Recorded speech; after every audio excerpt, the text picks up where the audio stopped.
Hey everybody, Michael Snyder here, California Weather Watch. Today is March 14th, and right now we are looking at the combination of Doppler radars here across the state of California. You can see that frontal system moving in across the Bay Area. Most of that heavy precipitation now moving across the Central Valley towards the foothills of the Sierra Nevada here, and you can see this atmospheric river trailing back down across Central and Southern California. That will continue on through the day today. The low pressure center is here, and the strongest pressure rise should be just now starting to impact the Bay Area as we speak. I know the wind is gusting up over 40 miles per hour. It's been increasing there at San Jose. It should be hitting San Francisco here at any time. I'm doing this briefing right about 9:40 here, so that should be increasing as we speak.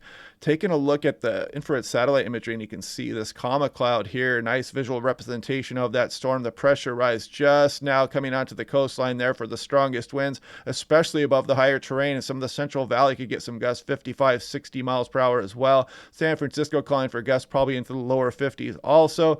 And you can see that atmospheric river training all the way back across the Pacific Ocean there. High snow levels, snow melt ongoing. We're going to melt most of that snow across the Southern California higher terrain as well, and pretty good precipitation amounts moving into the area down there. More on that here in a moment.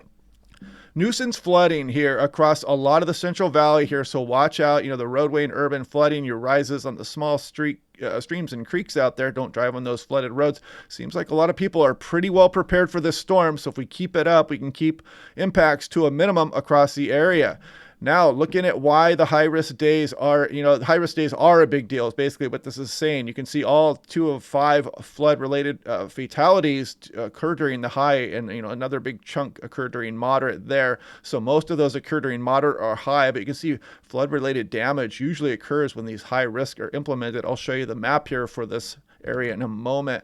Now, looking at winds here, don't be lulled into thinking the winds are not a big deal yet this morning. They should be impacting this Bay Area here as we speak. About 10 a.m. the aviation forecast had the big winds picking up at San Francisco at about 10 a.m. and I know they're starting to gust over 40 miles per hour there at San Jose, and that should be moving inland across the region as well as we go on later through this morning into the early afternoon.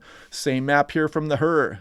High resolution rapid refresh, 80 meter wind speeds here. You can see those big winds still just now starting to pick up here across the region in the higher terrain. Look at some of these ridge and mountaintops too. Some really impressive gusts coming across the area there.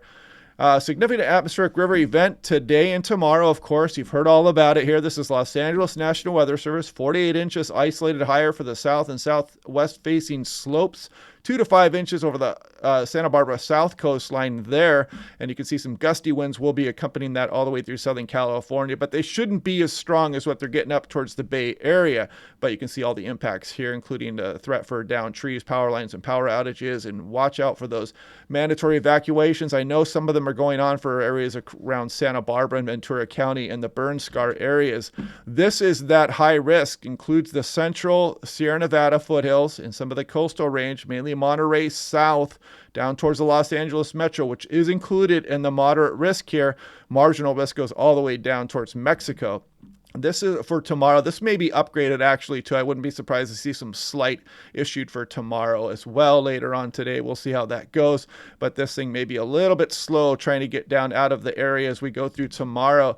This is that wind here, and this kicking up for San Francisco probably as we speak right now.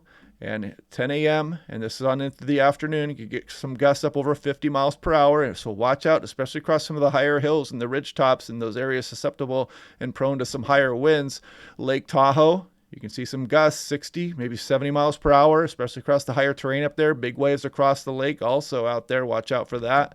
This is Big Bear. Look at the freezing level out there. This is 10,000 feet, and the freezing level is going to be above that. So a lot of that snow up across Big Bear. I know it is pretty flooded and slushy and a kind of a mess up there right now, but it's going to be pretty warm as we go through the day and evening tomorrow, and it's really not going to get down below freezing again. I know yesterday's models were showing this going back down below freezing for a bit, but yeah, a lot of snow melt occurring across that Southern California higher terrain.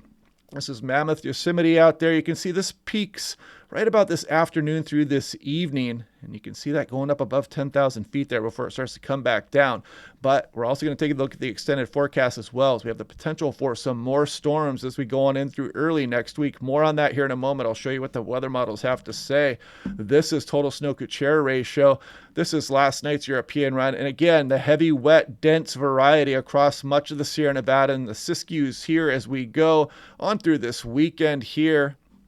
And yeah, so this is not good. You guys are probably seeing the cabins and the homes out there just being overloaded with snowfall out there. I've seen some decks failing. I've heard about roofs failing out there. And it becomes almost impossible to get up there and clean it off. It just becomes such a treacherous job that you almost have to wait for it to melt. But there's all kinds of crazy stuff that can form on your house, like ice dams. It refreezes and then it thaws and it freezes back up again. You know how that ice expands and it can form cracks in the roof. So it's just a mess up there with just record snowfalls occurring across the Sierra Nevada.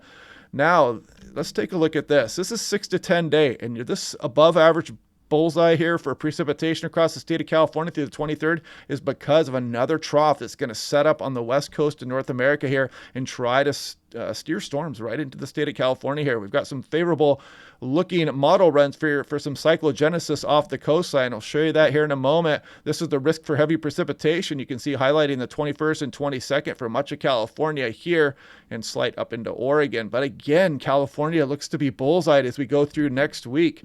And look at this high snowfall potential here across the Sierra Nevada up through the Siskiyous, and a lot of the west will be included in that as well. As it looks like after this set of systems moves through earlier next week, we could be bringing a cold trough down across western portions of North America as well. We'll watch that as we go day by day. Let's just do one thing at a time here. But this is the risk for high winds as well in the 21 through 23 period there, March 21 through 23, I should say. Now taking a look, we've got the European on the left, the GFS on the right. This is ensemble mean, 18,000 feet, 500 millibars. A good representation of the general troughing and ridging pattern here. There goes the system moving through. Finally a break. You notice a ridging across Pacific Northwest. Maybe a weak system moving through this weekend or Friday, and then watch the good model agreement as you go through the extended. Look at this trough setting up shop here off the coast of North America, and this is going to be favorable again for atmospheric river potential here, or just increased precipitation rates across the state of California as we go on and through next week. This would be about Monday, almost exactly 6 days from now. And that troughing developing, really good model agreement here. So yeah, there we go. On and through next week. We're going to continue to do this.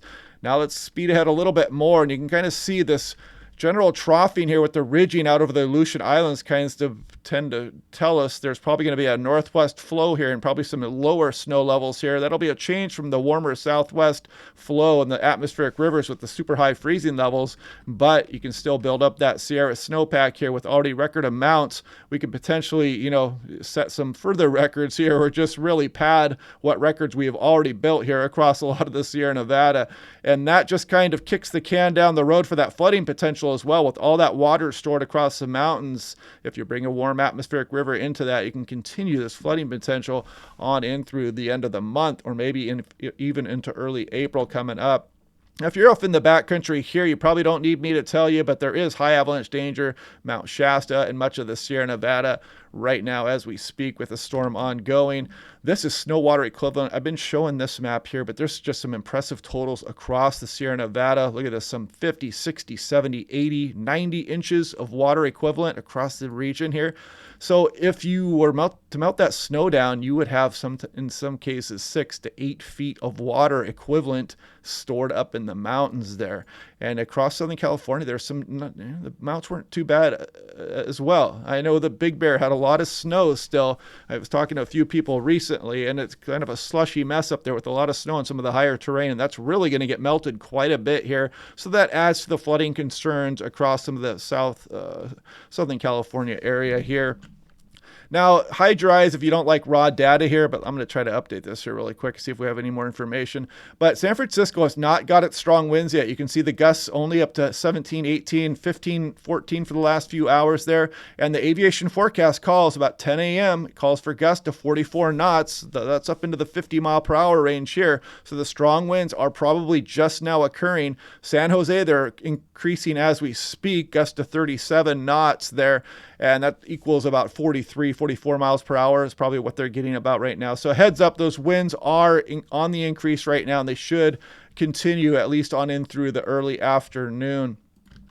So yeah, nice visual representation there. Nice storm. This looks like more something akin to western British Columbia here, but it is off the coast of California. It is here. Those winds should be picking up again across the region here right now, and as we go on in through the early afternoon. And it'll take a while for this atmospheric river to slide down through central and southern California on in through tomorrow morning. It'll probably be continuing on for places of southern California before it finally gets out of the area. The good news is, of course, is that we need this water. We're really busting this drought across the state of California. We've got huge water pack up in the Sierra Nevada, which is very good, and hopefully we can replenish some of these reservoirs and these aquifers across the area. The bad news is there's a lot up there, and we just have to watch for this continued flooding threat here on in through April, most likely. But yeah, we'll watch this day by day. The good news, again, is we're going to get a break here for a couple days in a weak system, probably at some point late, maybe Friday on into Saturday.